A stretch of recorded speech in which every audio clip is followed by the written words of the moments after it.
I know we got to talk about football at some point, Sure. but you're my favorite NBA guy, so I got to ask you, man. Last night, is the NBA trying to steal the NFL's fire right now? Well, I'm sure they don't mind. I'm sure they don't mind. I don't think it was intentional, but I'm sure they don't mind. The fact of the matter is that the NBA, more than any other sport, has globalized its brand exceptionally well.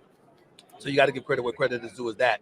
But the trading deadline is today, and there's a lot going on. So when Kevin Durant gets traded to Phoenix, and that automatically puts Phoenix as the favorites in the Western Conference, can't ignore that. It's a big story. He's a superstar. He's a two-time champion. He's a two-time NBA Finals MVP. He's absolutely positively the real deal. And he's that great where he shifts the balance of power. Denver's still formidable. Memphis can't be ignored. New Orleans can't be ignored. The Lakers have improved. They can't be ignored. Golden State can't be ignored. Dallas with Kyrie Irving as well. But this is clearly the big deal of NBA trades that has taken place. So despite the fact that it's quote unquote Super Bowl week, it's not the Super Bowl. If this happened Sunday, no one will be paying attention. Yeah. But the game is Sunday. This is Thursday. So guess what? Everybody talking about basketball. Who do you like better, Kyrie to the Mavs or KD to the Suns? Well, clearly KD. I mean, KD is playing with the point guard that is CP3. Mm-hmm. Devin Booker's an absolute stud who can drop 40 any night he wants to. DeAndre Ayton can ball. And when you got a starting lineup with those four in it, it's undeniable that they should be the prohibitive favorite in the Western Conference.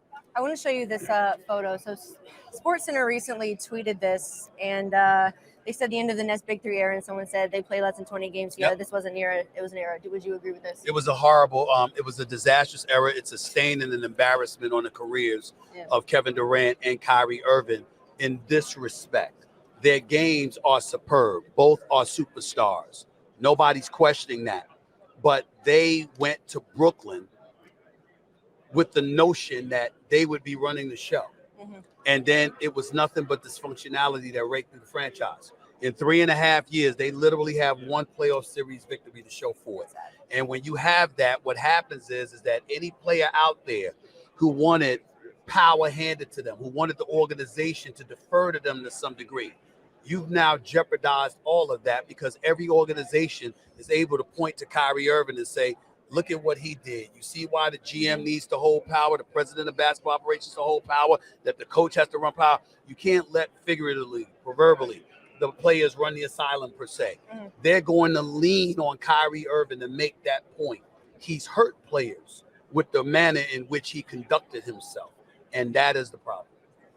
Ja Morant, he's obviously a young face of the league. With the whole situation that happened with the Pacers, how worrisome is that for you to see what happened? In terms of what do you mean with the Pacers? You talking about with his friends? With his friends, well, listen, here's the reality. That's not good. That's not a good look. We understand that, but it is also important to remember it wasn't Ja Morant who did that. Yeah. We all have people in our inner circle who will go a bit awry, that'll make mistakes, that will blemish your name from time to time. If I'm his boys, I encourage them. Think about the love you have for him. And think about the fact that anything you do would be a potential reflection upon him. It could jeopardize his marketing dollars. It could jeopardize his cachet. It could jeopardize his stature as a person that the NBA would want to market. You have to take all of that into consideration and understand why you're here.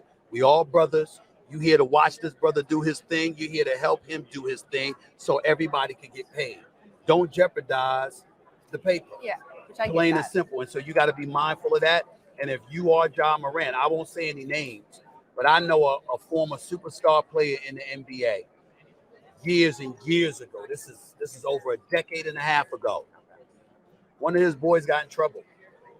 This player went to the police station and picked up his boy himself, bailed him out of jail, and had a suitcase waiting for him. And in the suitcase was $250,000. He handed him the suitcase, shook his hand, and said, "Have a nice life. You can't jeopardize what I'm building."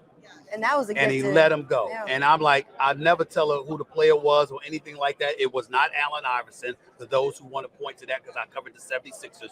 But I know a player who did that. And he was a superstar and ended up being a champion in this sport.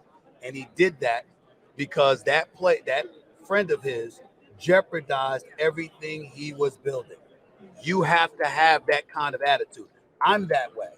Okay, I don't make as much money as those guys do, or whatever. But I had a little success. And I'm telling you something right now.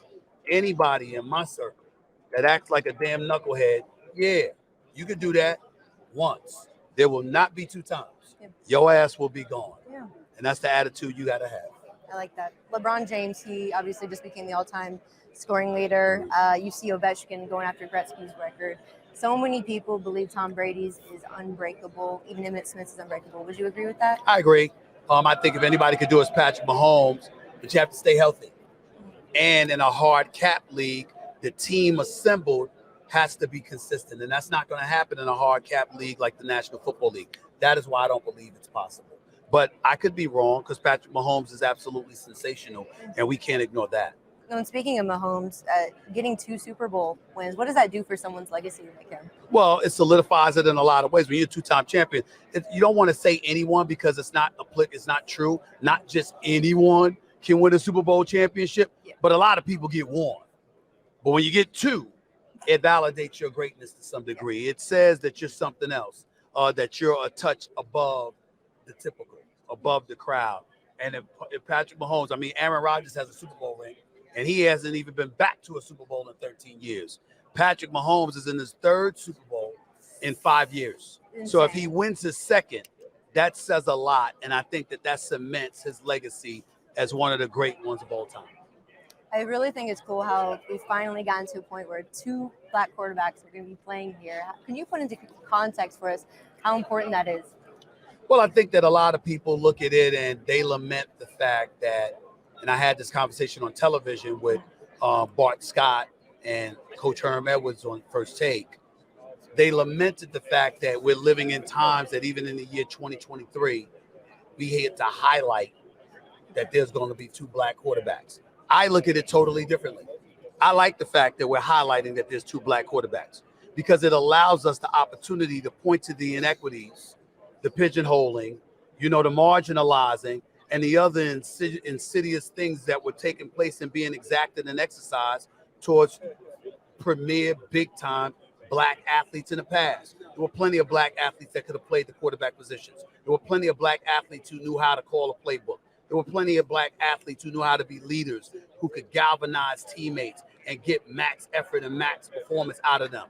And they were told they couldn't play that position. They weren't going to be allowed to play that position and deferred to doing something else, which compromised their overall careers and the success that they could have reaped.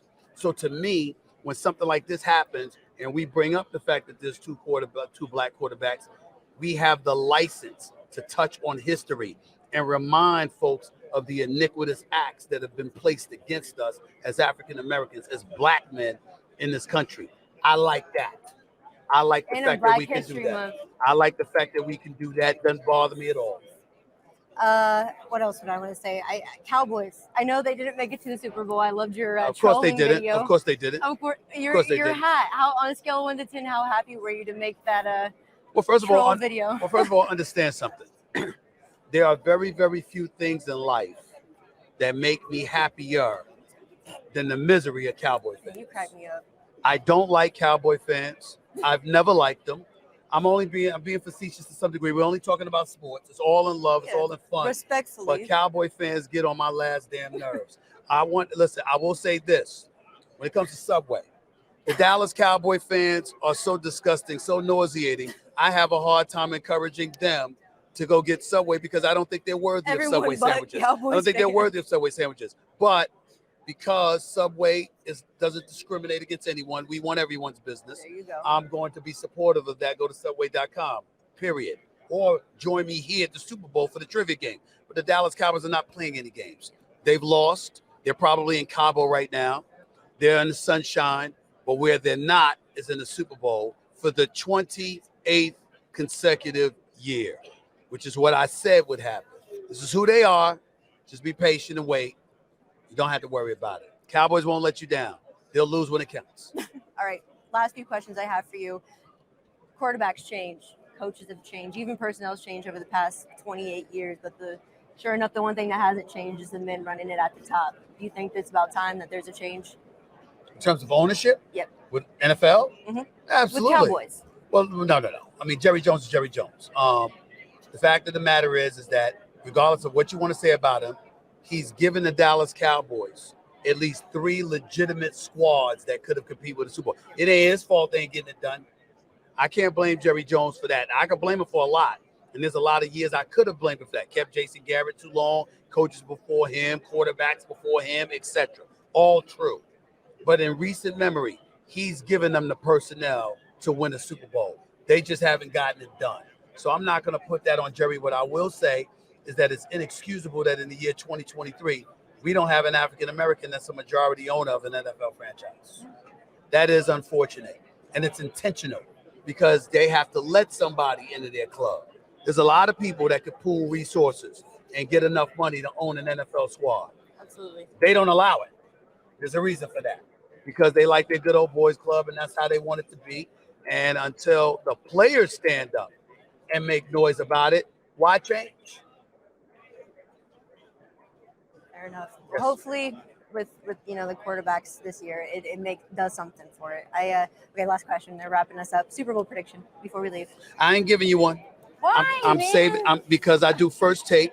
You're right. It's a show on ESPN that happens to be #1 for the last 11 years, and that's when people are waiting for my predictions. I can't give it to you here. The Eagles. You don't I might be. I might. I mean, Patrick Mahomes is on the other side. I mean, I might. You know, they're gonna buy a Subway sandwich. Oh yeah. You're gonna play the Subway trivia game. I mean, if it's Kansas City, then I might change my mind. I might do that. I might do something like that. Hey sports fans, if you want to see more conversations with athletes and stars, check out these videos right here and be sure to subscribe for more from USA Today Sports.